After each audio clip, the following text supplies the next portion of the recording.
Hey guys, welcome to the channel and welcome back to another video.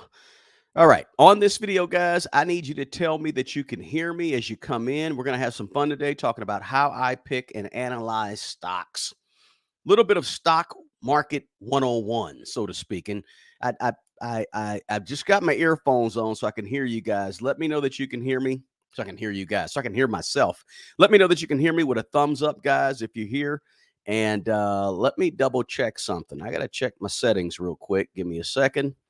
Just logged on. Let's see where we are. Great. Great. I think you can hear me. As you come in, give me a thumbs up and let me know that you can hear me.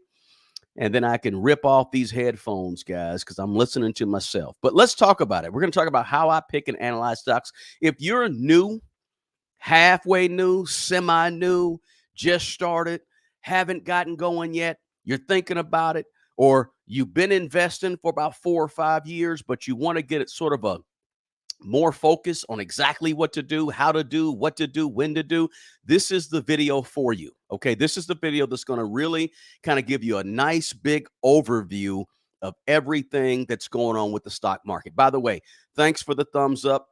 Namisha can hear me. Let me pull this closer to me because I'm getting old. I can't see, right? All right. Jay's in the house. Thanks, Jay. Looks like Aretha can hear me. Appreciate you, Aretha. Loud and clearly. Willie Wallace in the house. Good to have you guys. Thank you so much, PC. Thanks for giving me that thumbs up, guys. Now I can rip that off, throw on the hat, right? As always, right? Bam. I know my audio is good. Looks like my connection is good. And we can get her rolling. So how to pick stocks, a stock, right? If you're an individual stock picker, great. If you're an ETF index fund person, great, right? Because everybody kind of wants to know how to do a little bit of analysis over a stock or over a company. So I'm going to give you a big picture overview, right? I'm not going to dig too deep in the weeds, but if you have a question, put a Q in the chat and I'll try to get to your question and we can answer it. I am not a certified financial planner. I don't manage people's portfolio. I don't manage hedge funds or none of that, right? I'm just a person that wants to help out other folks get this information in plain language. So you don't have to, when you turn on Bloomberg News or you watch who Kramer or somebody, and they're throwing out all these terms and things that you don't know, you can watch the financial news with a little bit more confidence, understanding what some of these basic things are, right? So listen, investing in stocks can be, it involves a combination of a lot of things, right? And analysis, strategy, research tools. But I'm just going to give you some things to think about. I'm going to give you 8 things that you need to be thinking about as a beginner or as an intermediate, sort of becoming more experienced type of investor, right? We got Inglewood in the house. Good to have you here. Somebody said, what about half ETF and half individual? HV said, absolutely. Nothing wrong with that at all. That's a wonderful mix. If you kind of enjoy picking stocks and picking companies to actually invest in, and you also have your ETFs and index funds, that's perfect. There's nothing at all wrong with that, guys. So again, as you come in, hit that like button for me, and let's just go ahead and jump right into it. I don't want to spend any more time because I know your time is valuable. All right. So first things first. Oh, by the way, man, I had a ear exam today. What do you call that? What do you call an ear exam? I said an ear exam. That's probably not the right thing to say. They tested my audio. Audio? That's not right either. They tested my hearing. A hearing test. I had a hearing test today.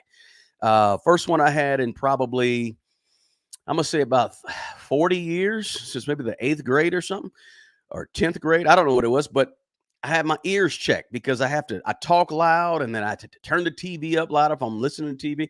So I had them checked and it looks like I got some ear issues. What do you call them? I'm losing some hearing. So anyway, if you hear me talk loud, sometimes I'll get loud and I'll get softer, I'll get louder. All right. So just bear with me. But I had a hearing test today and it looks like I ordered some hearing aids, believe it or not, because I'm losing some hearing, believe it or not. Not sure why, but maybe it's hereditary. So yeah, Mrs. Moore said, oh, yeah, I think a hearing test. Yeah, I think I'm okay, but we'll see. All right. So let's jump into this, guys. How I pick. Now, listen, most of my portfolio is ETFs and index funds. However, I've done a little bit of individual stock picking over the years, and I'm starting to do a whole lot more in the last year or two, right? So I wanted to share a little bit of this about with you guys and kind of give you some of my philosophy and give you some things to think about on your own. First things first, when it comes to your stock picking, right? Stock market analysis and stock picking 101. The first thing you got to do is you got to really dig into the education piece. Okay. I'm going to give you 8 things. This is number 1. You got to first really dig into the educational piece, right? The books, the online resources. I'm currently reading The Intelligent Investor. Just started that last week. Old Benjamin Graham book. Random Walk Down Wall Street. Here, let me see. I got a couple others. Boom. Stock Market 101. This is a real basic, but this is all you got to need to get started. Something basic like this by Michelle Kagan, right? Stock Market 101. You can get it on Amazon. Of course, my guy, John Bogle, The Little Book of Common Sense Investing. He's a big ETF person. He's the person that really started the company that started ETFs. I'm sorry, index funds. Vanguard. This is the original CEO of Vanguard from back in the early 70s, John Bogle. Anything by him is good. One of the other guys I listen to, don't agree with everything he says, but J.L. Collins, The Simple Path to Wealth. Let me see if I can negotiate that a little bit. There it is. The Simple Path to Wealth by J.L. Collins. You got to get to the point, if you're starting this journey, or even if you're 5 years in or 10 years into the journey of individual stock picking, you got to read. You got to get the information. You got to listen. You got to take in the information, get the books, have your small library, and start reading. You also have to take in, obviously, some of the financial news and things that you see, right? You have to sort of start to absorb some of those things with understanding the terms, understanding what they're talking about, right? And you can decide on who you want to follow in terms of people on social media, YouTube, Instagram. But you can also set up your algorithm, so to speak, on those social media platforms. So you could go to your Instagram and do a bunch of searches for stock market investing. Do a bunch of searches, comment on some things, hit some likes, and next thing you know, you'll start seeing all of the stuff's come down your feed. Same thing with Facebook. Same thing with Twitter X. Same thing with TikTok. Start following and looking at and responding to and liking or loving whatever the financial stuff, so you can see and learn and start putting these things in your financial library, right? That's in your head, and that's in your home, and that's on your computer, and that's in your social media. You need online resources and books and financial news. Where are you going to get the financial news from? Bloomberg, CNBC, Morningstar, ETF.com, whatever it could be. It could be, they talk about single stocks on ETF, major newspaper, Wall Street Journal, whatever, USA Today, Fox, CNN, whatever it is. You got to have a steady stream of income coming in, information coming in about the stock market and about individual stocks. This is how you learn. If you got if you graduated from high school, even if you didn't graduate from high school, if you made it out of 8th grade, you could do the math that's involved with individual stock picking, right? And it's the ratios, it's the division, the multiplication, the adding, subtracting, right? You can do this stuff, right? It's not rocket science, but guess what? They make it look like rocket science. The only reason the financial industry exists, to an extent, where you have fund managers and financial managers and certified financial planners, and the only reason it exists is because there's a layer between the public and the knowledge. And what you can do is you can cut that gap down. You could close the gap. How do you close the gap? Education, self-education.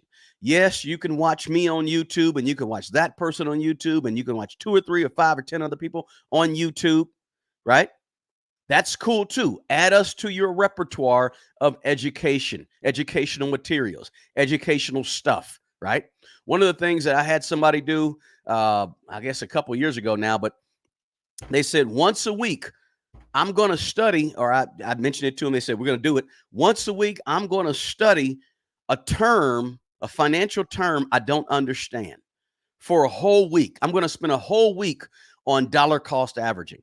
I'm going to spend a whole week understanding and learning about the difference between the primary stock market and the secondary stock market. What is initial offering, IPO? I'm going to spend a week learning about the different types of whatever it could be, right? But you've got to set up some type of learning schedule, learning goals that you can reach so that you can learn more about this stuff, right? Some of you are, I don't know what occupations we got out there. Plumbers. Some of you are cooks. Some of you are school teachers. Some of you are what? If you can learn to do all that stuff, you can definitely learn about single stock investing or individual stock investing or investing in the stock market in general. You can do it. It's just a matter of putting your mind to it and putting your focus on it, right? But number one here, if you're trying to invest in single stocks and you're trying to learn how I pick and how I analyze and maybe juxtapose that against how you pick and how you analyze, first things first, stock market 101, education. Education. Learn, learn, learn. Be intentional with your learning. See, because a lot of people, what they do is they get information, watch stuff and listen, but they're not really intentional with their learning, right? But remember back when you was in 9th, 10th, 11th, 12th grade or in college, you had to take notes and you had to write stuff down and you had to sort of memorize stuff and learn the concepts, right? This is what I mean by intentional with educating yourself. You got to be intentional with learning about the stock market, intentional about learning about EPS, right? Earnings per share. You got to be intentional about learning about these specific terms and things that are going to get you to the next level in terms of becoming a stock market investor in individual stocks. Okay. Picking and analyzing stocks requires some education. Now here's the deal. Let's be full disclosure. Let me give you a full disclosure here. You can learn everything in the world you want to learn about stocks. And sometimes it doesn't mean you're going to beat the market. You're going to have some failures. You're going to have some losses. You're going to make mistakes. Even the people who have been doing this, picking stocks for the last 45 years, they make mistakes. And most of them don't beat the stock market, right? Most of them don't beat the market itself, right? In other words, their stock picking doesn't do better than return on investment than, say, a S&P 500. So I'm not telling you to get educated to become the greatest stock picker of all time. And that's cool if you want to be Warren Buffett, right?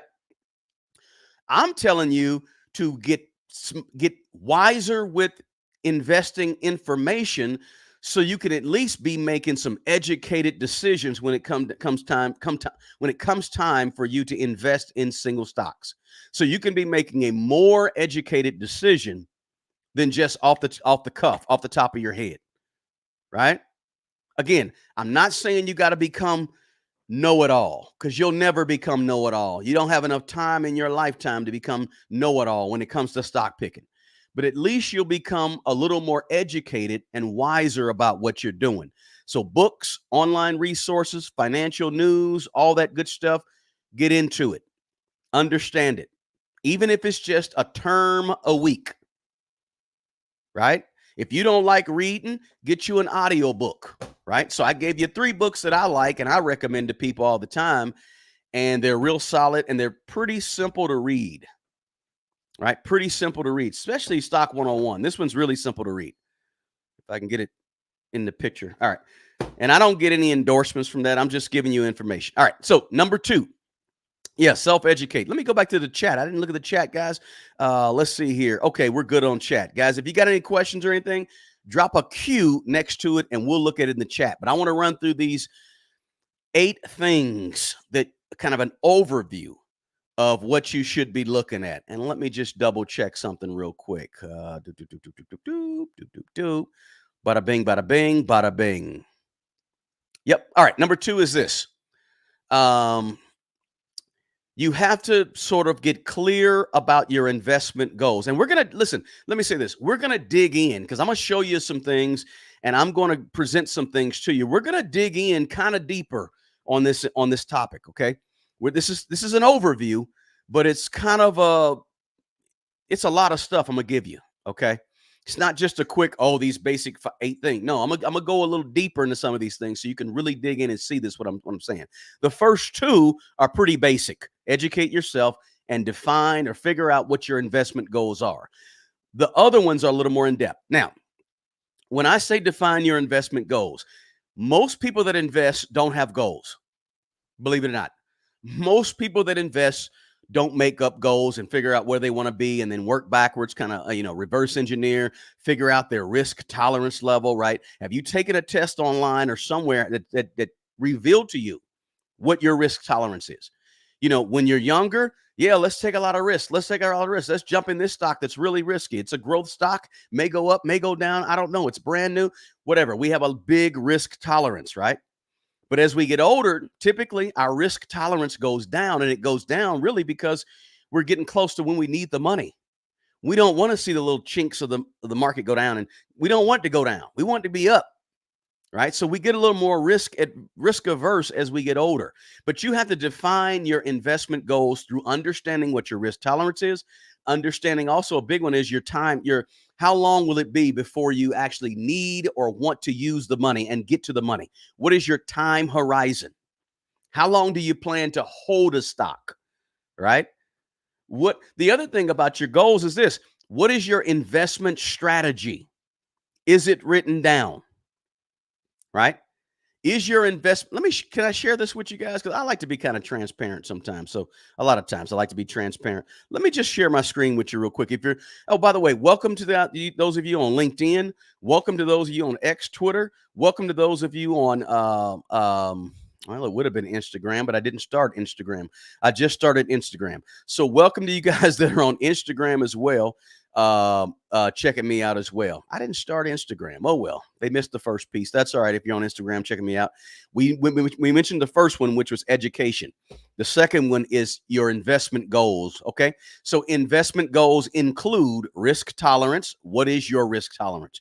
Do you want to be risky? Do you not want to be risky? Do you want to play it safe and close to the vest, or do you want to step out on a limb and be a little, what is your time horizon for when you'll need the money? How long do you plan to hold the stock, right? And then what is your investment strategy? Let me just share my screen with you real quick. I'm going to see if I can't find my strategy just to give you the strategy that I'm putting together. And we're going to be talking about this on my other site. If you join us over there on the other site there, let me see if I can find it. There, boom. All right. So I just pulled up my investment strategy. It's sort of a spreadsheet that I'm actually in the process of creating and putting together. And I just want to kind of just peep you guys in on it, right? Investment strategy. There's super investors, risk tolerance, long-term goals, capital to invest. There's a philosophy, core beliefs.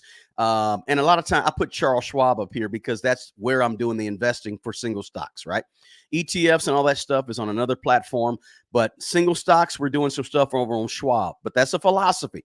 That's a strategy. These are core beliefs. Then we're developing right now a stock checklist. We'll talk about that in a bit. But the point is that you got to have your own philosophy, right? You got to have your own core values or core beliefs about individual stock picking. Then you got to create your own strategy. Now, this is just a plain old spreadsheet, right? This is nothing fancy. I didn't get a template. I just started doing this a while back. And I said, let's go ahead and share this with our group. By the way, if you want to join our group, there's a link in the description box below on YouTube. I think it's the second link. The first link is how I pick ETFs. I think a video I did about a month ago. I wanted to put that in the description box as well. But the second link is where you can join our group. We're going to be digging into single stock investing and individual stock investing in the other group. Okay. Right now, we're putting together a stock checklist. What a stock checklist is this. It's the things you look for specifically to determine if you're going to invest in a stock or if you're not going to invest in a stock. It's your sort of, go, no go type of list, right? Yes, no, yes, no. And if it matches certain, just because it doesn't have all yeses on the stock list or the checklist doesn't mean you won't invest in it. It just means you've thought about the stock fully by running it through your own checklist. So I'm developing a checklist as we speak, and I'm going to be sharing a lot of that on the other platform, right? Maybe some of it here and there on YouTube, but I'll be sharing a lot of it on the other platform. But that's you have to define your own investment goals. I have another spreadsheet that I'm going to add as a tab here that's going to have my goals written out, which I already got them written out, but I just got to move it over. But so you got to have your goals, you got to have your risk tolerance level, you got to know your time horizon, and you have to have a strategy that starts with your values and core beliefs about businesses, about stocks, etc. Right?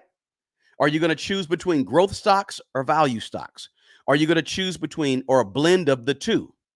Right? A growth stock being a stock that has a potential to go up high, to increase in value and keep going up, right? Maybe whatever the company, for example, there might be I mentioned a stock like Kava. You heard of Kava. Kava's the kind of the newer Mediterranean style Chipotle that we see coming up right now, right? We see it pop up in a lot of metropolitan areas right now. I think they built, like, looking at their fundamentals, I think they said 300 something new stores, but it just got brought onto the stock market as an IPO like 2023, right? It came on the stock market as an IPO.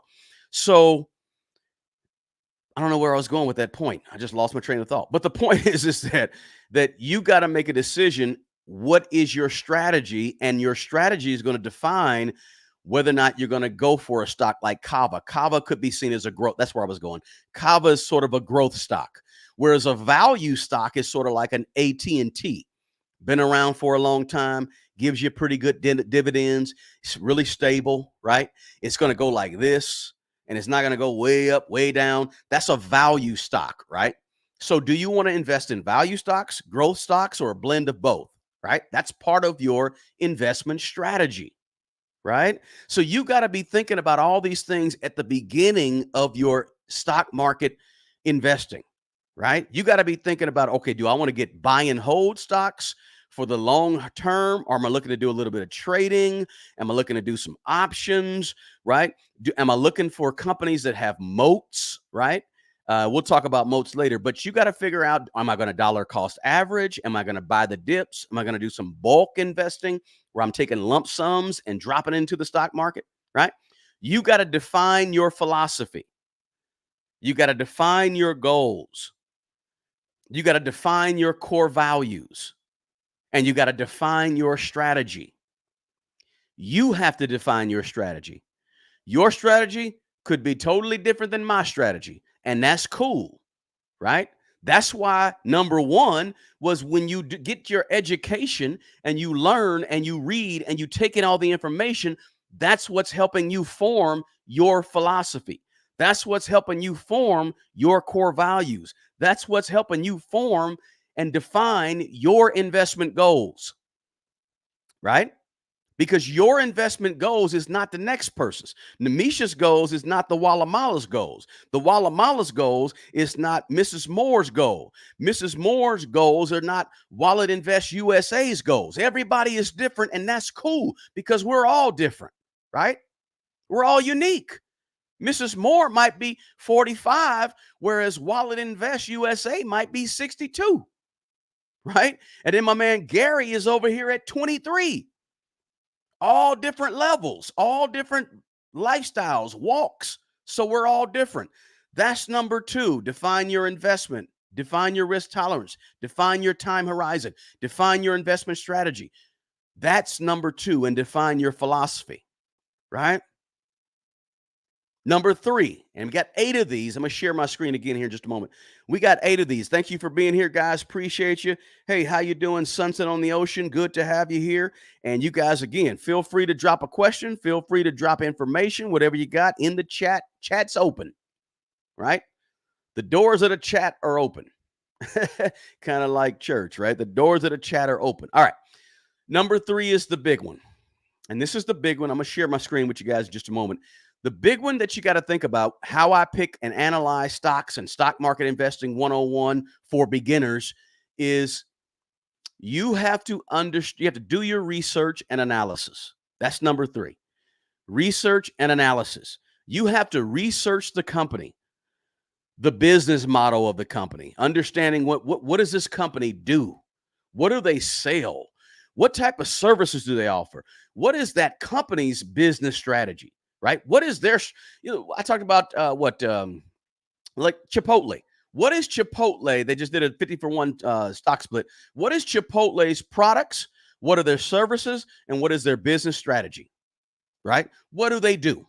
It's kind of obvious what they do. Kava, what does Kava do? They do a lot of what Chipotle does, but Kava is more Mediterranean, healthy food. I think Chipotle is sort of healthy as well, right? But you got to know what is the company's business model. You might want to learn that. Now, listen, some of you are saying, look, man, I ain't got time for all this. This is way too much. And I understand that. It can be too much, right? There's another strategy of investing called cloning. That's another strategy. You might want to Google that. But cloning, when you clone, what that involves taking. Can I show you guys what cloning is if you're okay with that? Let me just go back over here. I want to show you something real quick. You're going to say, "Wow, okay, I didn't know you could do this." Let me share my screen with you one more time. Part of the strategy that I like to use and I will be using more is a strategy called cloning. And let me show you what cloning does, okay? So when you go back on my strategy, cloning, I think I'm down on the bottom right there. Here's a website right here. Cloning strategy. Let me see if I can get to this website on Datarama. Datarama. And let me stop sharing that screen and let me share my Datarama screen. Let's see here. All right, so let me get to it. On this screen right here is a website called Datarama. Datarama. All right. On this website, the top investors in America, the world, I think it's America. But anyway, they're super investors. They are required by the SEC to file a certain document, and that document has on it their investments, right?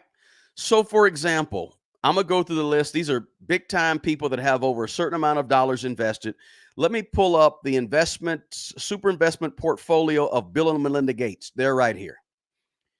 Let's see. Here's Bill and Melinda Gates' portfolio. They own Microsoft. So here's what cloning is. Cloning is just taking what the high-end investors are investing in, taking and looking and seeing what they're investing in and starting your portfolio with what they're investing in.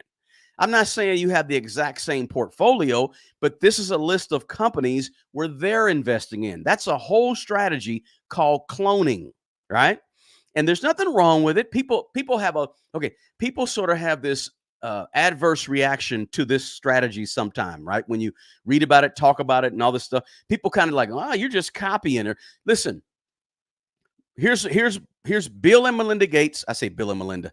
I don't know if it's still Bill and Melinda, but their foundation. This is their foundation, their trust. This is what their trust is invested in. Microsoft, how many shares, current price, etc. Now, look, they're not the only people on here. I can go back here and pull up Warren Buffett. I could pull up Bill Ackman. You guys might don't know or don't know Bill Ackman. I can pull up, there's Warren Buffett.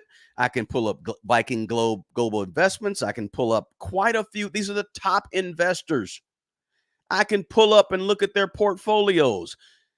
Now, Datarama, I think it limits. There's more to their portfolio than what's on this website. But this website is open. It's a free and open website called Datarama, right? So when I talk about the strategy called cloning, this is one strategy that people use to start their investing, to jumpstart the types of companies they may be looking at, value, growth, etc. Right? So let me know in the chat if you've ever heard of cloning as a strategy for investing in single stocks. But it's out there. It's not a horrible thing. It doesn't mean you're cheating. It doesn't. But they have to file a certain form with the SEC and disclose all this information, right? There's Charlie Munger, although he just passed, right? So the point is that's a strategy. And maybe you might say to yourself, I want to utilize that strategy. And that's okay if you decide to utilize that strategy. You'll see Pelosi has insider info. Yeah, I don't know about that, but I've heard some things. Seems like plagiarism. Listen, it does seem like plagiarism to a lot of people, but some of the most successful people who are investing use that strategy. Believe it or not, it can't be plagiarism necessarily because these are publicly traded companies, right? Let's see here.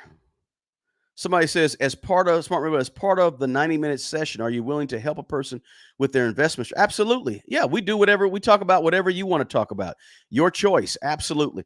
Let's see here. Yeah, guys, do me a favor. Hit the thumbs up button. We got to get the likes up. Thank you, Mrs. Moore.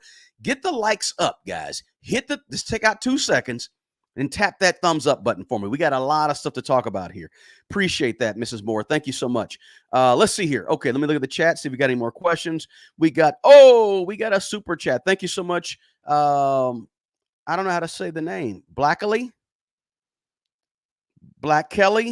Thank you so much for the super chat during the 90-minute sale. Oh, that was the question. Okay. Absolutely. We talk about whatever you want to talk about. Absolutely, for sure. So thank you so much for the super chat. I really, really appreciate that. And appreciate you being here. Thanks for being a part of here and being a support. Smart money. Some folks in another chat compared you to Richard Fain as YouTube. Richard Fain, I guess, is a person on YouTube. Yeah, I've seen him. I think I've watched him. He did the cars and stuff. Yeah. Seemed like a nice guy to me. I don't know, but that's fine. I don't mind being compared. You compare me to whoever you wanted to. You can. Hey, you can say you talk about me, talk good, talk bad. Doesn't matter really. Okay, so but you got to expect that, right? I expected it, and it happened. Somebody compared me to somebody else before, but I didn't. I didn't really worry about it. Hey, that's okay. I appreciate it. Maybe he's a good guy, and if I'm compared to him, that's great. Let's see here. So, research the company. Research the company. Research the company. How is the company's financial health? What is their business model? What is their position in the industry in terms of their competitive position in their industry? For example, we've been talking about NVIDIA, right? How is NVIDIA positioned in the AI space? NVIDIA is well positioned in various aspects of the AI space, and that makes them very, very nice, right? Going forward, you have something called qualitative analysis, and you have something called quantitative analysis, right? And you'll hear these terms tossed around. All they mean is this: qualitative analysis is stuff that you cannot measure with numbers. That's qualitative. Things you cannot measure with numbers. For example, how is the management team of the company? How is the CEO? Who and how is the CEO of the company? Did the CEO start the company, or is the CEO a different CEO?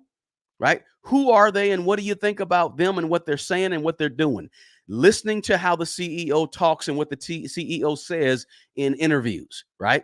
But you want to also evaluate the experience and track record of the people that are managing the business, managing the company, board of directors, right? And you can usually, on every publicly traded company, you can find that stuff on their website, right? Management team, CEO, those are qualitative qualitative measures, right? The other qualitative manager that is huge, huge, huge is the company's what they call competitive edge. You want to know if a company has a competitive edge in their market, in their industry, right? If you guys remember, some of you are old enough to remember. You remember long distance, right? Was it AT&T, MCI, and Sprint? They were like big time competitors in the long distance, right? None of them really had. They had small competitive advantages here and there, but let's think back to NVIDIA. Does NVIDIA have a competitive advantage over their competitors right now? Yes. The question is it a sustained competitive advantage? Brand, technology, certain proprietary patents, etc. Right? A competitive advantage is what's called a moat in the investing industry. MOAT, a moat. And a moat, guys, is just a term that's used in the business world, the investing world, to describe whether a company has the ability to actually maintain a competitive advantage. Do they have a moat around them where if anybody comes close, they'll fall in the moat? And the company that you're looking to invest in is protected by a moat? Do they have a competitive advantage that's protected by a moat around them? For example, think about Coca-Cola. Coca-Cola, it could be a soft drink in one can and a Coca-Cola in the other hand. They could be the exact same thing, taste the exact same way. 95% of everybody's going to go with the Coca-Cola. Why? Because they have a brand moat. We know that brand. We know Coca-Cola. We don't know some old off-brand name that looks like Coca-Cola, tastes like Coca, but it ain't Coca-Cola. We like Coca-Cola. Think about the brand of Pampers, right? I mean, people started calling diapers Pampers, and Pampers is a brand name. It's not a pamper, it's a diaper. But because Pampers has associated their brand name with diapers, now we say, hand me that pamper. It's not a pamper, it's really a diaper, right? They have a brand moat, a competitive moat. We just think of Pampers. We don't think of Huggies. Hey, hand me that Huggy. No, we say, hand me that Pamper. And Pampers, so you get what I'm saying, right? So right now, NVIDIA sort of has a moat, may not be a brand moat, but it's still a moat based on all the technology they have and their ability to service AI on many levels, right? So you got to think about this is what you have to be thinking as you pick, and this is what I think as I pick and analyze stocks, right? Stock market investing 101, competitive advantage. Do they have a competitive advantage? If not, perhaps that's not a company you want to go with. Perhaps they don't have a competitive advantage, but you really like them and you want to go and buy their stock anyway. That's cool, right? You got to think about a company's, this is all qualitative analysis. Qualitative analysis, right? It's not the numbers. The numbers is one thing. But you got to be analyzing a stock and a company outside of just the numbers. The numbers could look great, and it may not be a good company to invest in. The numbers may look poor, but because of your qualitative analysis, it may be a good company to invest in for down the road, right? So you got to put all this together, qualitative, quantitative, all together, right? Another thing, when we're talking about qualitative analysis, let me hit on this is, what is the company's future in terms of innovation, right? Where are they going? What is the industry that's set up for them to really thrive in the next 2 or 3 years, 3 or 4 years, 5 years, 10 years, right? What is that industry? Is there any innovation that this company is doing in the industry to put them ahead or to move them ahead, right? Look at Broadcom. What is Broadcom doing? What do they offer that's going to put them ahead down the road, potentially? Anything? I don't know. You tell me, right? Right? Somebody said, just got here. Pampers, interesting topic. No, Ibert, that was just an example, right? An example of a brand moat is all that was, all right? Now, let's talk about quantitative analysis, right? Now, quantitative analysis is the numbers, right? The valuation metrics, right? How do you valuate a company? The metrics, the price to earnings ratio, the price to books ratio, the dividend yield, right? Is it a 5% yield? Is it a 12% yield? Yield being the money that they're going to give back to shareholders, right? The higher, the more money you get back, the higher the yield, right? 12% yield gives you back a little more. 3% yield gives you back less. Is a 12% yield for a dividend good or bad? Dividend meaning what they're going to give back to shareholders could be bad. It could be a 12% yield for dividend that they're going to return to shareholders. That could be because they're trying to attract shareholders. They're trying to attract people to purchase their stock. But it also, remember this about dividends, since we're on dividends, we're talking about quantitative analysis. Dividends, if they're too high, maybe they're not putting that money back into the growing of the company. They're giving that money to shareholders. Is that good? Could be, right? We get more money back, but could it really be great for the long-term health of the company to take and give you a 10% yield? 10% yield sounds good, feels good. Put 10%, yeah, I get that back in my, yeah, great. But could they be putting that money back into the company and growing the company and growing your stock as opposed to giving it out to shareholders? So just because it has a high yield doesn't mean it's all good and great, right? So that's part of your quantitative analysis, right? Looking at that dividend yield, assessing whether or not the stock is valued fairly or if it's overvalued right now. Speaking of like price to earnings ratio, well, let's talk a little bit about also um, growth rate in terms of revenue, right? Top line revenue, right? And I didn't plan on pulling up any 10 Qs here. Maybe I might pull up a 10 Q or not. But you got to understand when you're doing your research and your analysis, right? You want to look at qualitative analysis and quantitative analysis. Um, Price to earnings ratio, since we mentioned it, right? That's what's going to help gauge whether if a stock is overvalued or undervalued. A high price to earnings ratio or a low price to earnings ratio. A high earnings per share versus a low earnings per share, right? The earnings per share is what indicates a company's profitability on a per share basis, profitability per every share, right? So that's earnings per share. Price to earnings ratio is an equation that uses earnings per share, right? The price of the stock over the earnings per share. Then you got, as we mentioned, your dividend yield, price to book, like we mentioned, top line revenue, right? Sometimes you'll hear stock analysis break down qualitative analysis and quantitative analysis in a term like fundamental analysis and versus technical analysis, right? The fundamental analysis might be your company's financials, your earnings growth, your revenue growth, your profit margins, the debt level of a company, right?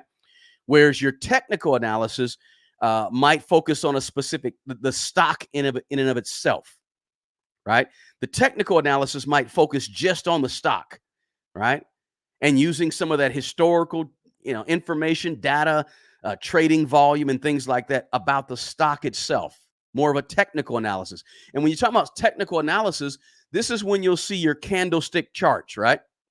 So, for example, let me show you what I'm talking about here. I pulled up. I have Thinkorswim up here. I'm not sure if you guys know what Thinkorswim is, but we'll take a look at it real quick. Since we're talking about candlesticks, right? Let me see if I can find it here. Let's see. Boom. Nope. Boom. Boom. Boom. Oh, here we go. So you look right here, right? You'll see a chart. Okay. If you're doing some analysis, you'll see a chart. This is a Toyota TM, right? Ticker symbol TM. But this is where you get into your charts, right? And you start looking at these positions, candlesticks positions, right? And there's different ways to read candlesticks, to read this chart and see up, there might be a bull coming up. Up, there might be a bear. There might be a down coming up, bear. There might be a bull up coming up. A tendency or swings based on the way the candlesticks read in charts like this, right? And yes, I do own just a share. I think I own a share or two of Toyota, right? And this is how they look. But the point is, I want to show you the chart because the chart is something that people look at when they're looking at technical analysis of a stock, right? Now, let's also pull up this. Let me do this real quick. Let's see. Let's go to a stock. Let's go to a 10Q or 10K. Well, we'll go there in a minute. But 10Qs and 10Ks are also a part of your quantitative analysis because they have really it's a little bit of both qualitative because a 10Q is a company's quarterly earnings statement that they're required by the SEC to put out. The 10K is the annual that they're required by the SEC to put out. So let me just stop sharing that. Boom, boom, boom. How do you do this here? Let's see. Oh, all right. So let me present this one. Let's go to the SEC website and just take a look around that real quick. Let's see. It's right here. There it is. All right. So you go to the SEC. You can type in Edgar SEC in your Google, and you'll come up with this page, right?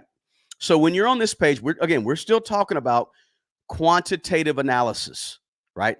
Looking at the numbers, reading the numbers, right? So we can go to this page. This is SEC's webpage, and we can go to, since we're talking about NVIDIA, let's pull up NVIDIA. We pull up NVIDIA. All publicly traded companies that are on the New York stock, all the stock exchanges, they have to file certain things with the SEC. Okay. 10Qs, 10Ks is their here. Let's view their filings right here. So this is all their filings and the date it was filed with the SEC. You got a bunch of Form 144s, and you have a bunch of here's a 10Q, their latest quarterly earnings 10Q that was filed back on was 10Q back on May 29th of this year, right? So we have our 10Q. We could pull that up and look at it. We've got, I think there might even be a 10K in there somewhere. It was at the top, I think. 10K is up there. There's the 8K. And by the way, the 8K is what a company uses to disclose any type of major development that occurs between filings, because they have quarterly filings and annual filings. Well, things happen to a company in between the quarterly filings, right? NVIDIA did their quarterly filing back on May 29th. They'll do another one, I think, in 3 months later, right? But in between there, major stuff can happen that they just couldn't get on a 10K or 10Q, right? So things like what bankruptcies will be on there, just various things that are important for shareholders to know, right? And then also, you have a bunch of other stuff on here. You have your SD, you have your 8K, there's your 13Fs, right? 13Fs, that's the SEC, the filing, a quarterly filing for institutional investors or managers that have over $100 million invested. They have to plug in those 13Fs. And let's see what else we got on there. I can't see it. There it goes. Okay. So there's some, did I see a 13D on that?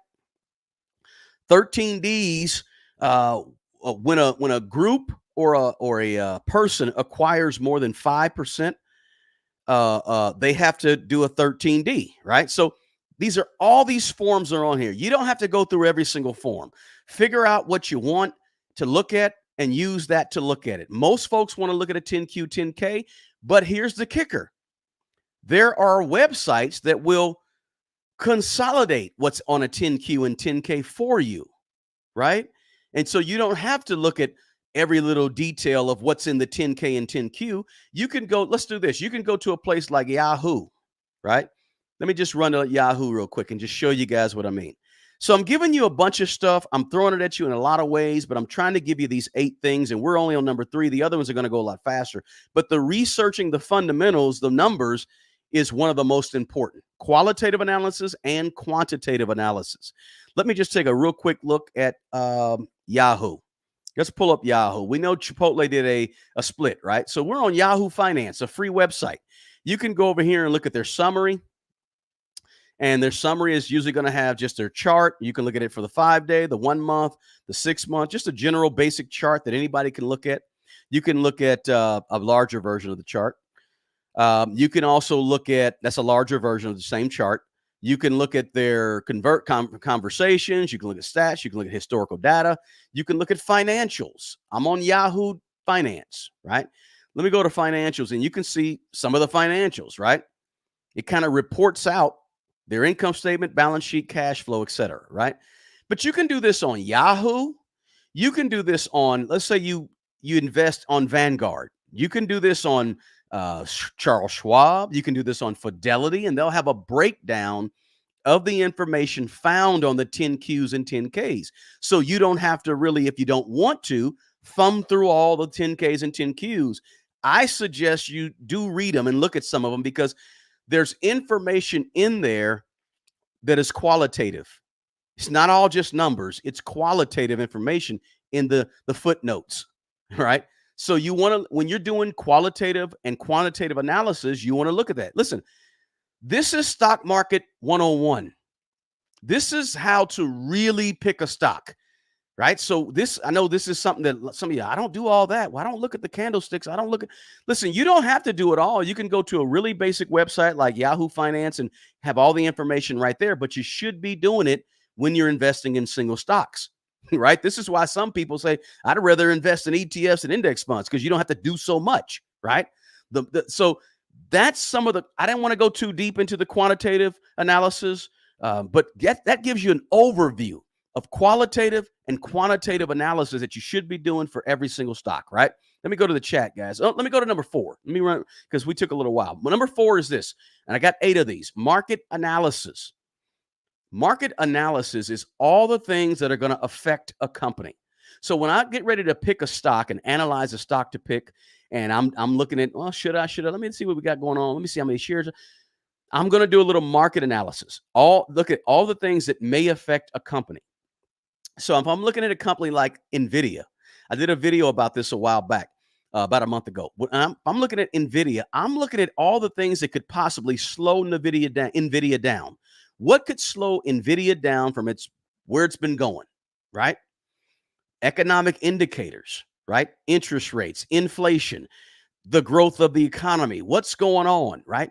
Is there a market trend that's going on, right? Is it understanding the broader market? So, when I look at Nvidia, the broader market for Nvidia is AI. That's the big overarching space. We know we got data centers and GPUs and the cryptocurrency mining and the gaming and we got all this stuff, the semiconductor process. All these things fit under the broader category of AI. For example, if I'm investing in Toyota, right? I'm looking at what are the economic indicators that are going to affect the car industry, the ability for Toyota to sell cars, right? Well, we know interest rates go up. That's one. Interest rates go up. People buy less new cars, right? That could affect Toyota. Interest rates go down. People may be incentivized to go out and buy more Toyotas. That's an economic indicator. And that's also a piece of the market trend. The broader market of Toyota is what? Cars, right? And how might any trends about cars affect Toyota? You should do this with every stock that you're looking to invest in, right? How about comparing the stock's performance to other companies in the same market? So I'm going to look at Toyota and I'm going to say, how does Toyota stack up against GM, against Ford, against who owns Kia? Is it Kia that owns Kia? But you get what I'm saying. I'm looking at the overall sector performance in terms of how are cars selling right now? And how do I think cars are going to be selling next year? Right? So you want to look at all this when you do your analysis. You just saw my analysis tool. My analysis tool is on Charles Schwab's website. It's actually Thinkorswim. And Thinkorswim was that TD Ameritrade that was bought out by Schwab, and Schwab bought them to add their platform, which is a really great platform, guys, as I look at it. I mean, the platform is solid. I like it. It's a lot. If you're a brand new person and this might be a little much for you, but it's a lot. Let me show you what I mean. It's a lot. When I say it's a lot, there's a lot involved there, right? You go up here, you can click different tabs, right? We can go to different tabs. We can go this tab, that tab. There's what I have. Boom, boom. You can go over here. You can get information. We can put news over here. We can put a screen over here. There's a lot to do on this Thinkorswim platform, right? But what platform are you using? Right? Now, this Thinkorswim platform came with me having money and put money into Schwab, because that's where we're going to, on our other platform, we're going to dig into that platform and that investing on Schwab. You were using, I chose their platform, right? So the point is, what is your platform? What is the brokerage account that you're using? And do they have a tool for you to do your research, do your educational information, get your educational resources, etc. Right? But it's okay to have if you just want to use Yahoo, that's cool too. If you guys, let me know in the chat, what is the stock analysis tool that you use if you invest in individual stocks or ETFs or what have you? What is the tool that you use, the stock analysis tool? I'm curious. For me, let me stop sharing. For me, it's Thinkorswim. I just put that in the chat. Thinkorswim. That's for me. Let me know what you use, and what you like. Maybe you use Morningstar. Maybe you use, there's others out there. Let's see if anybody uses it. Let me know if you guys use any or if you don't use any. Let me know in the chat section below.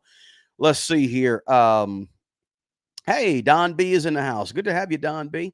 Somebody said not moo moo. Let's see. I'm QQQ, SMH, VGT, all doing great this year. Yeah, VGT is going to be way up there. Ameritrade accounts morphed into Schwab. Yes, that's true, John.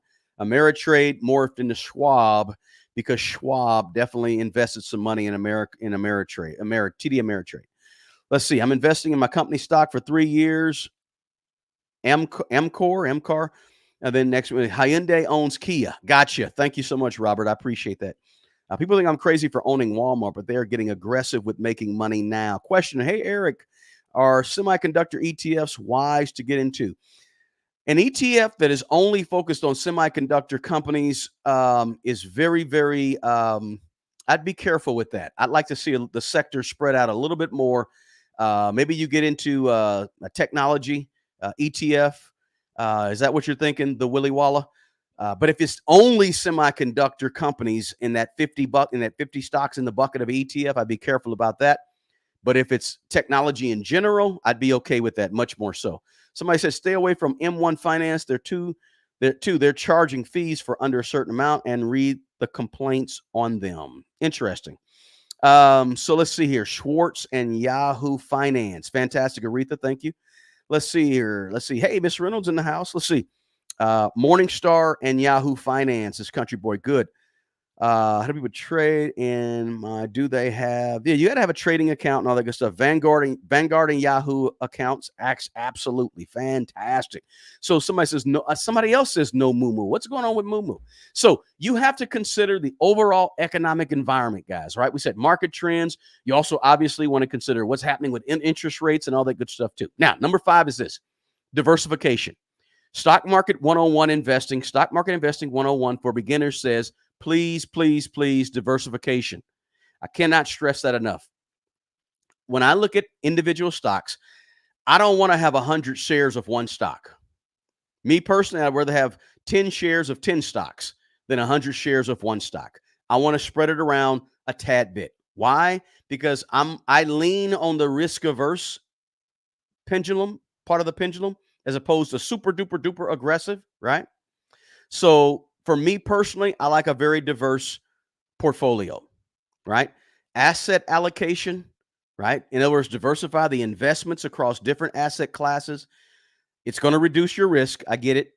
Sector diversification, like somebody earlier said, hey, I have a semiconductor ETF. I would prefer that you look at a sector, maybe energy, maybe you're in hospitals or healthcare. Maybe it's, you name it, right? If you look at the sector of healthcare, they have a little bit of pharmaceuticals, they have a little bit of medicals, they have a little bit of equipment, they have a little bit of everything in that ETF. So I like sector diversification, energy, healthcare, and technology, right? As opposed to be all in on one sector. All right. Some people like geographic diversification, right? Some people like to have international stocks and domestic stocks, American stocks, right? So, and then here's the other thing: investment diversification in terms of where you're investing your money. Everything don't have to be in single stocks. Everything doesn't have to be in bonds. Everything doesn't have to be in an ETF. Everything doesn't have to be in real estate. You can have real estate, you can have ETFs, you can have stocks. For me personally, I have real estate, I have stocks, and I have I have a little bit of bonds, not much because I don't like bonds very much, but I also have a little bit of ETFs and index funds, right? So I have a little bit of all those different investment things so that I'm diversified, right? So, and then if you choose individual stocks, just make sure you have a diversified portfolio of stocks, right? I would not suggest you have all of your money in Broadcom, AMG, and NVIDIA.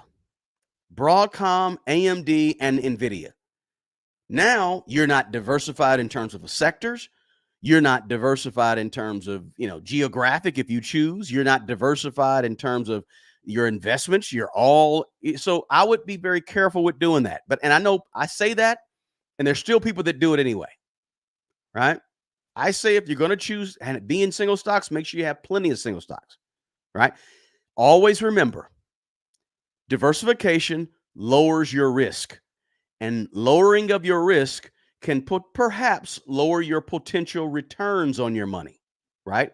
We got to say that. We got to disclose that as well if we're talking about stock market 101. But I prefer to spread my risk around, right? So I have started investing in single stocks, and part of my plan is to add, and when I say started, I had a bunch of them for a while, but I got rid of a bunch, and I'm going to do it on my other platform. By the way, let me say this, guys. In the description box below, The first link is my ETF portfolio, where I shared with you guys about 3 weeks ago or so, my ETF portfolio. That's separate from my stock portfolio. But I wanted to share that with you guys in that video. Also, you'll see a link to our other platform where we're going to be doing some more videos that are based primarily on individual stocks and just giving you guys some of the behind the scenes of what I do in terms of this YouTube channel, in terms of investing, etc. Some things I don't really talk about a lot on here, but I'll talk a lot more about over there. Right now, we're building up our community over there. We got almost a couple of hundred people, a little over 200 people that have signed up with us over there. Some are free, and some have signed up as a paid member. Paid members like $9 and $24, not much money, and just something so you could follow, support the channel, but also get some behind the scenes. And that link is the second link in the description box below as well. Also, my channel partner on this is Mint Mobile. You can check them out in the description box below. I'm a user and a fan. Premium, inexpensive wireless services, nationwide, international, etc. Check them out as well. So I want to say that real quick because I always forget about it. But all right, so risk, diversification. Number 6 is this. The sixth thing, and I got 9 of these. The sixth thing is you want to stay informed and stay educated. Stay informed. I know the first thing we talked about is get educated, but you have to sort of stay informed and stay educated. I'm mentioning it twice for a reason. It's almost twice on the list for a reason. That's how important it is. News, reports, analysts' opinions, stocks you're interested in or stocks you own in your portfolio. Stay up to date on them, what's going on, right? I'm not saying you want to get in there and trade, and I'm not saying trading. We're not talking about trading on this video. But I'm saying you want to know. If you have 30 stocks, you want to at least kind of every now and then check in on them, see how they're doing, right? Because if you have 30 individual stocks, it's not an ETF. You got to know when to bail out of those stocks if you want to sell them and not lose everything you put into them. So you got to stay a little bit informed. It's not like an index fund where you can set it and go, and you can set up an S&P 500 index fund and turn around and walk away and not look at that thing for a year and just be plugging money into it, dollar cost averaging. Now, you can do that with stocks, but there's a little more volatility to individual stocks. So your individual stock could go way up. Your individual stock could go way down, right? And if you're not paying attention, your stock could go from $150 per share to $20 per share, and the company fold, and you don't know, right? So you got to pay a little more attention to what you've done and what you're doing when you're investing in individual stocks, right? Again, this is how I pick and analyze stocks. Stock market investing 101 for beginners, right? A big overview. Regulatory changes could affect you too. Keep that in mind as well. Stay aware if there's anything that changes in terms of regulations that impact your company that you've invested in, right? Continuous self-learning is very, very important, guys.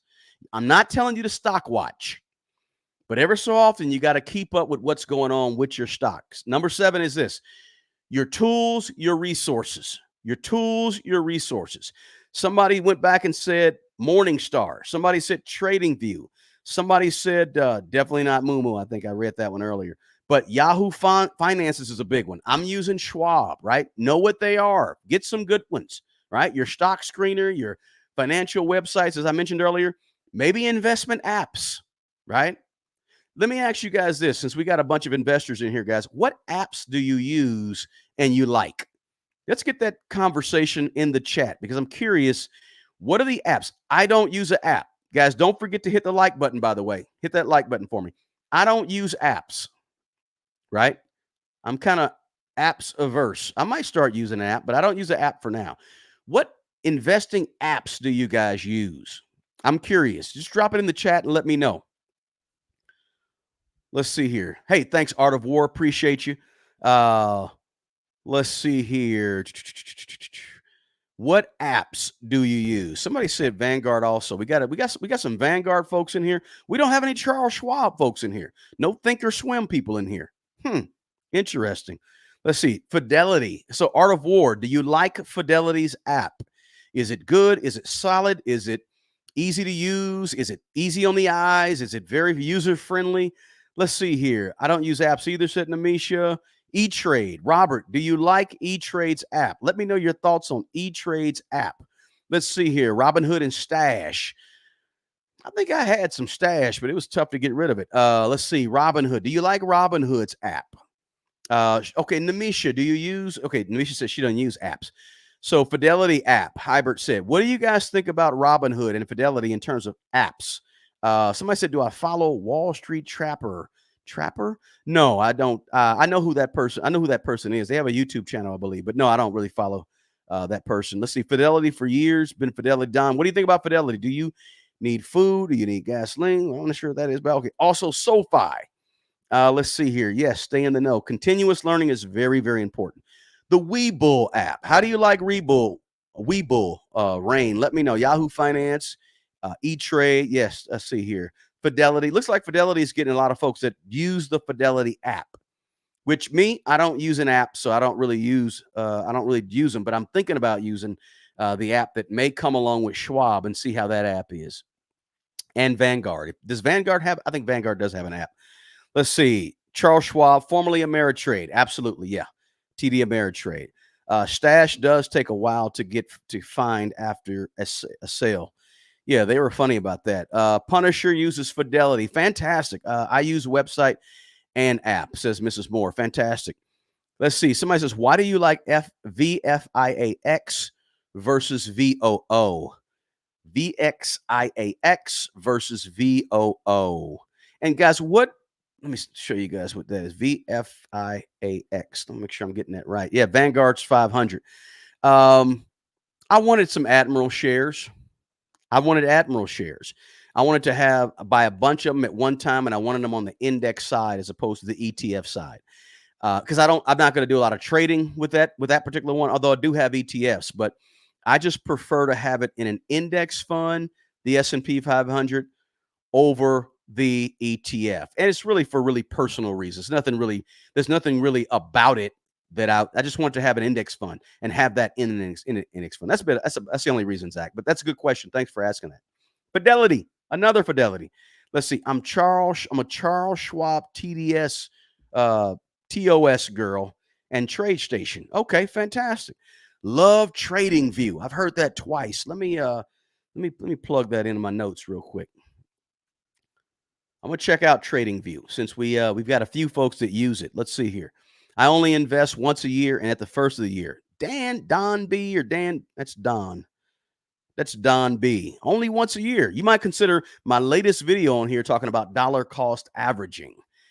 It's my latest video. You might check that out because there's a big reason why I'm a big, strong proponent of dollar cost averaging. Somebody said, wish Fidelity would give you the option for older version, taking a minute to get used to the newer version. Fantastic. I use the Vanguard app. Renita, let me know how you like the Vanguard app because I don't use it and I'm thinking about using it. So let me know. Give me a shout right here and just let me know in the chat if you can. So let's go to number 8. Number 8 is this one. And this one's pretty important. Some people kind of forget it. Did I say I was going to give you 8? I actually got 9. I said 8. I got 9, I think, here. So let me give you 8. The 8th one is this.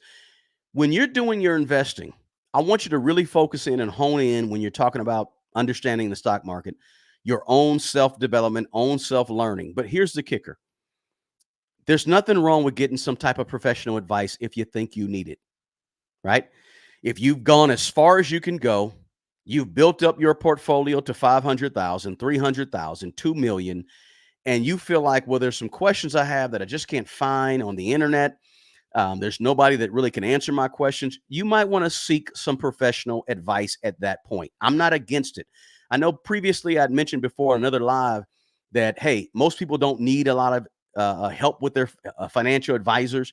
And I said that because I'm talking about most people that are starting off as we get going and we have a $50,000 portfolio or $200,000 portfolio. But as your money grows, as your portfolio grows, you may consider getting some financial help, right? Whether it's an advisor, whether it's a coach, whether it's a mentor, whether it's an investment club or a group, it doesn't matter, right? But none of that precludes or none of that means that you don't do your own homework. I'm just saying getting around like-minded people or having somebody else to run your personal financial situation and your investments to and through is not a bad thing when you begin to grow your money and you get over a certain amount, or you get up to when you get past having just a little bit that you can do. Think about and consider perhaps getting a little bit of help somehow. Doesn't have to be from me. I'm saying get it from anybody, right? That could help you out, right? And I just want to mention that on this one because sometimes we think we got to do it all alone. Wow, this is overwhelming. And you don't really have to. You can do a lot of self-help, a lot of self-education, and as you start growing your portfolio, you may have some questions that you can't find other places. It's hard to find based on your own personal financial situation and your own investing styles and strategy and goals, etc. Right? Let me go back to the chat real quick. I hope this is helping you guys. Guys, let me know if this is helping you. I hope this is helping you guys, at least give you some things to think about as you either start your journey or maybe you're in the middle of your journey and you've been doing it a while, but just some things that you got to be thinking about in this game called investing. Let's see. We said Apple been my GM since 2014. Really enjoyed that DCA video. Thank you, Gigglebox. I appreciate it. Yeah, that dollar cost averaging video really explained the pros, and I even gave you a con and a reason to pause about dollar cost averaging as well towards the end of that video. So thank you for watching that. I appreciate it. Let's see. I want to find out all the crooked politicians buy the same thing. Hillary made 200,000 trading, had no experience. Zach, hey. Let's see. Miss Reynolds said, is it bad to invest in more than one brokerage? No, it's not bad. It's your own personal. Listen, I have a Vanguard account, I have a Schwab account, and I also have a Fidelity account for different purposes, different uses, different purposes. And I wanted to go ahead and do some things on different platforms. So we're on 3 different platforms. It happens. Not a big deal. You don't have to do it, but if you don't mind doing it and you want to do it, that's fine too. Totally up to you. It's not bad, Mrs. Reynolds. Miss Reynolds. Great question. Let's see here. What if one broker goes out of business or runs off with your money? Yeah, that would be a problem if Vanguard just closed down and ran off with billions and billions of dollars. That probably wouldn't happen. Let's see. I love the Vanguard app. User-friendly, secure, and handy when you need to take a brief glance at your portfolio. Renita, thank you for that. I appreciate it. I needed that. Let's see. Yes, it helps, says Mrs. Moore. Yes, it can be very, very overwhelming. It can. And I get it. I've been around this stuff for a long time, but sometimes I have to kind of dial myself back to understand that everybody's not at the point I'm at, right? And I'm talking to people that are starting from nothing and people that may be well seasoned and well entrenched in investing. So that's why I try to kind of balance it. I don't give you too much, but I try to give you enough to be helpful for those that are starting out. So FTX was the biggest crypto exchange and they ran off with 5 billion. Yes, Zach. FTX was crazy. It was too good to be true, is what it is. Sam Bankman Fried, right? I invest in the Schwab and Vanguard. Fantastic. Let's see. Yes, this is helping a lot. Okay, thank you, Blue Butterfly. I appreciate it. Thank you so much for letting me know. Do I use moderators? I think there was was there a troll in here? I didn't see a troll today, but if it was, let me know. I'm gonna go get them. No, I don't use moderators yet. I'm thinking about getting some moderators. I've already talked to a couple people about that. But I don't use moderators because typically we don't have the trolls. But if we do, you let me know. I'm going to get them, right? I'm going to go nab them up. I'm going to pick them up by the back of their shirt, march them out of here. Let's see. Okay, you will use it. I like stash. Someone that said stash. Just going through some of the chats here, guys, and seeing what we got.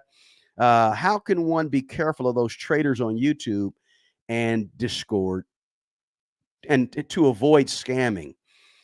Well, you got to be really careful. Okay. Don't give your money. Don't entertain a conversation. Sometimes when you enter into a conversation with a troll or a bot, that's a way for them to get into your computer and do a little phishing and stuff like that. You got to kind of know you got to kind of just limit the amount of people and the people you listen to and talk to on the internet to avoid these crazy folks. When you get done watching this video, there's going to be scammers that automatically come to this video. Plug in some scamming bot message, right? Watch out for them. They're all over the place. People make a living doing this thing, right? Becoming bots and scammers and getting you to give them a number and all that good stuff. You don't want to do that, right? So just be very careful. You just got to avoid it as much as you can. Let's see here. The person talking about food and housing. Not sure what that is. All right. So Number nine. Number nine. Start small, monitor your progress, and relax. Start small, monitor your progress, and relax. Now, I know people that start with penny stocks, right? You know, this stock is trading for $1. This stock is this company is trading the stock for 50 cents, right? Right? That's what you want to do. That's cool. Eventually you want to graduate so you can make some more money. You can make a lot of money in penny stocks, but it's odd, right? But start small. Start with what you can afford to lose. Start with what you know, right? In terms of investing in individual single stocks, right? An initial investment, start with a small amount and gradually increase, or start with dollar cost averaging and slowly and gradually put that money. In other words, start with $100 a week going into your Vanguard account, into your settlement. They call it a settlement account. And then from there, after you've done your research, start purchasing your single stocks, right? But gradually increase. You don't have to jump in putting $500 a month and all that. Relax. It takes time to get better and better. It takes time to understand trends. It takes time to understand markets and industries and applying what's going on in the larger economy to your single stock. That takes some time, right? You got to get confidence, you got to get experience, and you got to get away from the fear that may be involved in it, right? And then regularly monitor your stuff, right? Take a look at it. As I said before, evaluate what's going on. When you see it, okay, when you have a stock that does well, analyze or think about or reflect on what you did leading up to your due diligence to actually purchase that stock. You have your, and what I'm creating right now, as I mentioned earlier, is a checklist that I'm okay. That says, okay, here's 10 things I'm going to look at every time I look to buy a stock. Some will be qualitative analysis, some will be quantitative analysis. It might be 25 or 30 things, but I'm going to pull out that checklist and go over all these things every time I decide to buy a stock and invest in a stock, especially a stock for long term that I'm going to hold, right? So you want to be intentional. You want to go back and check. You want to monitor your performance, monitor how you did. And I'm just trying to give you these things because sometimes people don't think about this stuff when they're investing in stocks. All they think about is, oh, I like that company. Oh, I just read an article. Let me go buy that. And it's like, wait a minute. You got to do a little bit more analysis, a little bit more due diligence, right? Like that word, due diligence. We use it in real estate all the time, right? Do your due diligence. All right. Let's see here. Somebody said, don't give your money to a 24-year-old crypto king. Yep. I would say that's about right. And there were a lot of stars and famous people with a lot of money who just handed over money to a 24-year-old crypto king. You're exactly right. Let's see here. Running through the chat.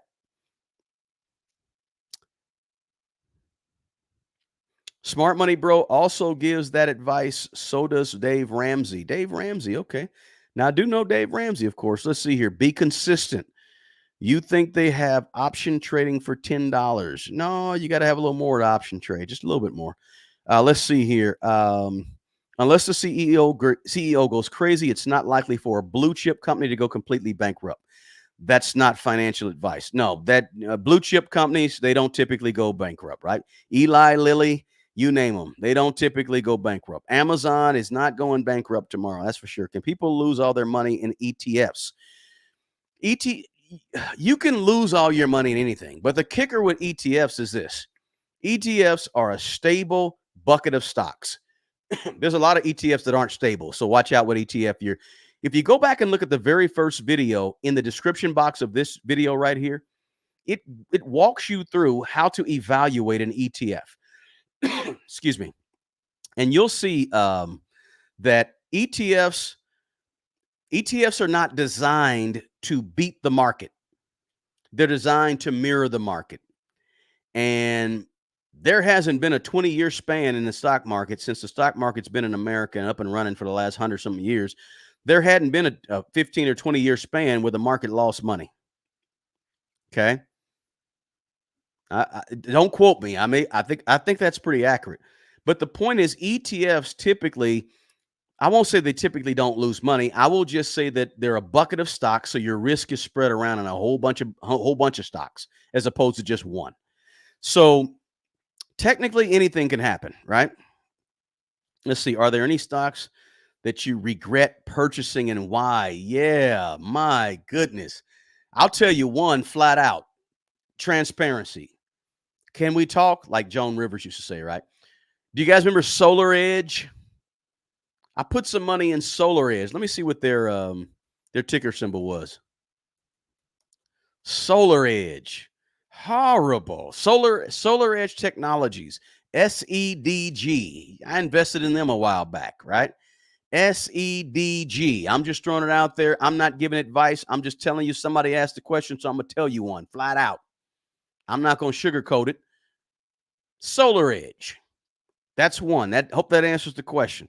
Yeah, I I I kind of anticipated, you know, solar energy and it wasn't quite there when I was probably about 5 years too early, right?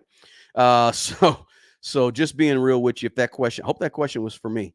Markets will be down big tomorrow with Wednesday Fed minutes. Let's see, can people lose all their money? I read that already. Okay, boom, boom. So here's the other thing about number 9: start small and monitor your progress. Start with companies you know. What's familiar to you? I'm a Toyota person. I own Toyota, right? I'm a natural grocers person. I own some natural grocers, right?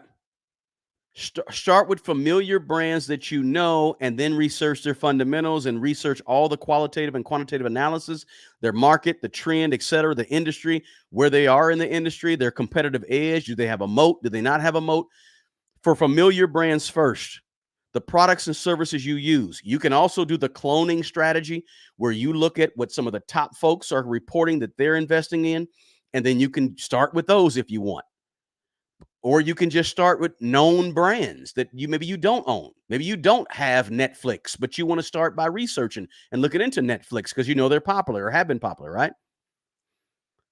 That it's easier to research very known brands and very known familiar things that you're also familiar with. You know Toyota, right? You got a feel for them, right? You may not know much about the business side, but you know what they offer in terms of products and services, right? What products and services do you use that you're not investing in? Look, maybe you're a big Nike person. I don't know if you guys are watching recently. Nike went down, down, down. They anticipate being down again in 2025, next year. But Nike went down. Maybe you're a person that says, I buy Nike. I like Nike. But you know what? I don't like the way the stock or the company, the direction they're going. So I'm not messing with Nike. Maybe you say, I love Nike. That's all I buy for all of my sports gear and sportswear and all that. I'm gonna go out and buy it. They're trading at a discount right now because they're so low. I'm gonna buy me some Nike, right?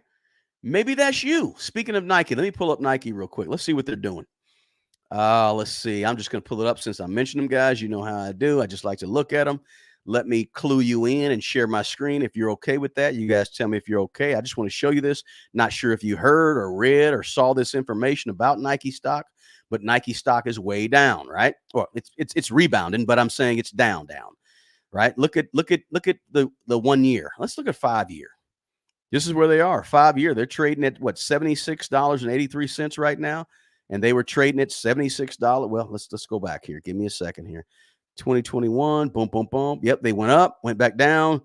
Down here, they were at about what, $67, and today they're at 76. That where they're at? 76.83 today. They've had a tough go at it, a really tough go at it, right? Why are they having such a tough go at it? I don't know. Are you a person that loves Nike, right? You got to make that decision when you're buying individual stocks based on all the other things that we talked about on this video. And that's a lot of stuff, right? It's a lot to think about. It's a lot to go over when you're actually investing in individual stocks. That's why some people just flat out don't like them. Don't like individual stocks, right? Let's see here. And I'm looking at some of the chat here. I'm going to skip a few things. Let's see here. Oh, okay. Thanks, Miss Reynolds. That's on point advice. I appreciate that, Miss Reynolds. Thank you so much. Let's see here. Oh, I'm way behind. Woo, woo wee. Nike, Wall Street showed no mercy towards Nike.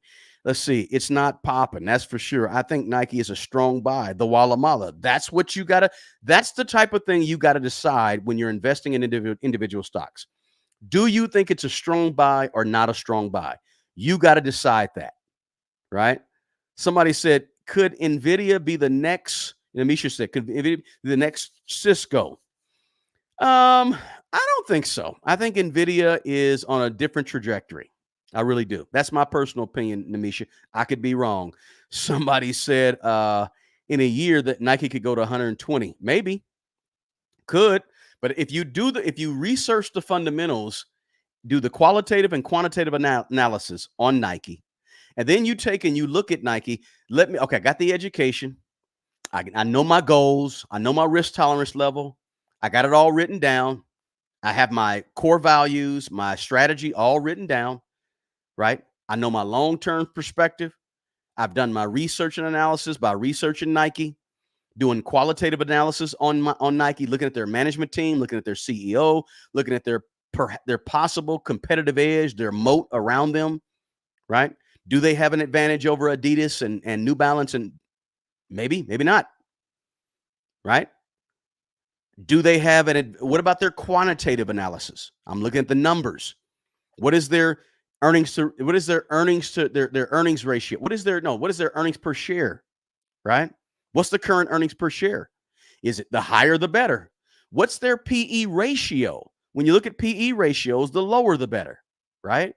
Do they offer a dividend? What is their potential for growth, right? What is their top dollar revenue versus their expenses, right? Or their debt? What is their debt? Do they carry a lot of debt, right? Especially when you look at debt to revenue, right? So these are things you got to look at about Nike. What is the fundamentals, their earning potential, earning growth, their competitiveness, their revenue, their debt levels, all that stuff, right? Technical analysis, right? Along with fundamental analysis. What does the 10Q look like for Nike? Didn't look good. I can tell you that. What does the annual report, 10K, look like? What is what is the market analysis for Nike? What are the economic indicators going on with Nike? What are the market trends for their products and services? Their products, really, right? I think I read where Nike they have a line of clothing that ain't doing well, or something like they have some lines of clothing that aren't doing nearly what they thought they would do. Nike doesn't have the share that they used to have in the space. They said the trials the Olympic trials that were out there, but again, remember, the Olympics is coming up. Is Nike buying ads for the Olympics in the next year or two? I'm not sure when the Olympics is. Is Nike buying ads, right? You got to look at all and consider all of these things if you're looking to buy a stock like Nike, like Broadcom, like Nvidia, right? And you got to see if Nike fits into what your strategy is. And or don't put all your money in Nike. Please don't put all your money in Nike and saying, I'm going all in on Nike because they're trading real low. I know in the next couple of years, it's going to be back to $129, $130 per share. I'm going all in. No. Do you have real estate? Do you have REITs? Do you have bonds? Do you have ETFs? Do you have index funds? Do you have precious metals, right? You got to figure out all that and take all that in consideration before you buy a stock. And the reason that I can't say the reason, but I would say one of the things that I notice a lot about people who invest in individual stocks, they don't do all that research. They just don't do it. Right? So this is the point of this high level overview. Stock market investing 101 for beginners. How I pick and analyze stocks, and we'll be doing that more on our other platform. If I'm getting started, if I'm a beginner, if I don't know much, right? And if I need some financial help, I'll go get some. But I'm also going to be doing my own learning, right? Stock market 101.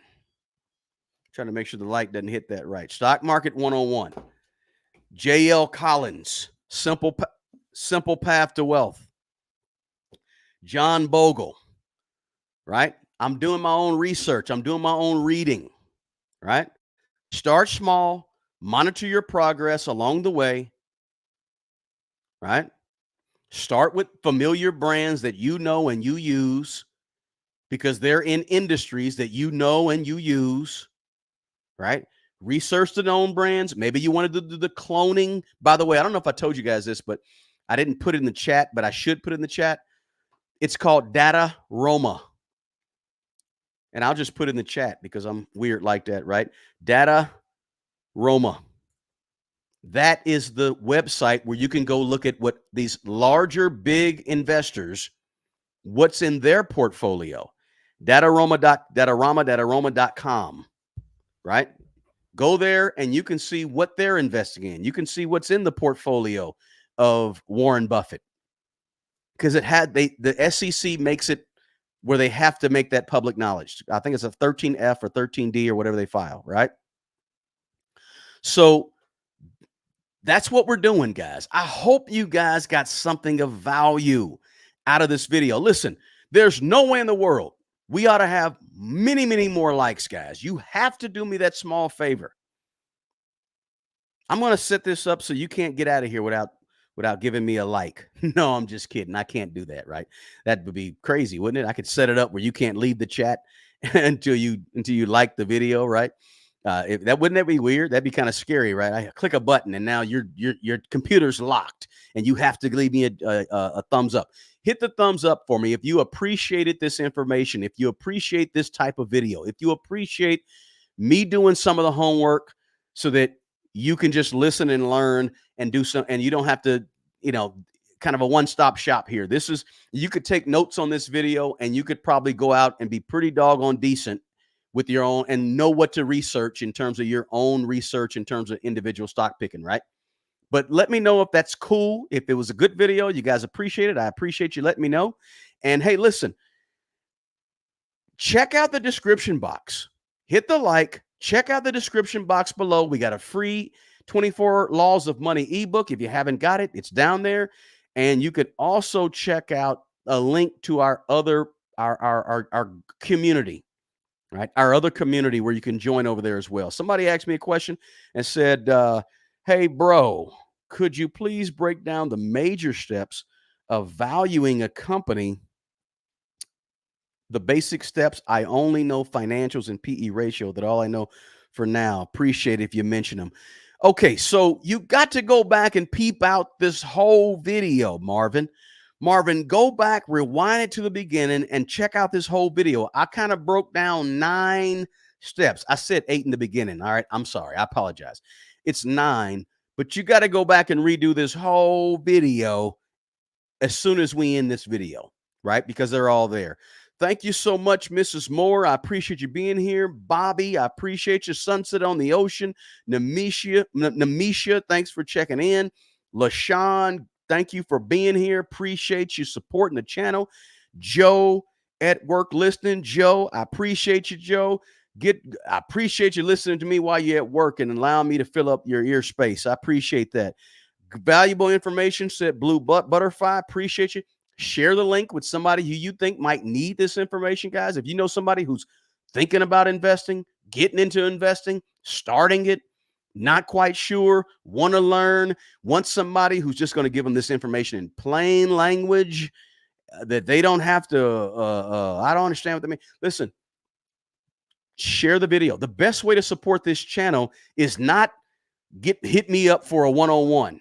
I don't mind doing one-on-ones. You can hit me up for a one-on-one. And that's in the description box below. But the best way to support the channel is just to share the good information with somebody that you know, right? Listen, the absolute best person who's going to take care of the old you is the young you. Guys, do me a big favor. Take good care of yourself and take care of other people. Until the next video, peace.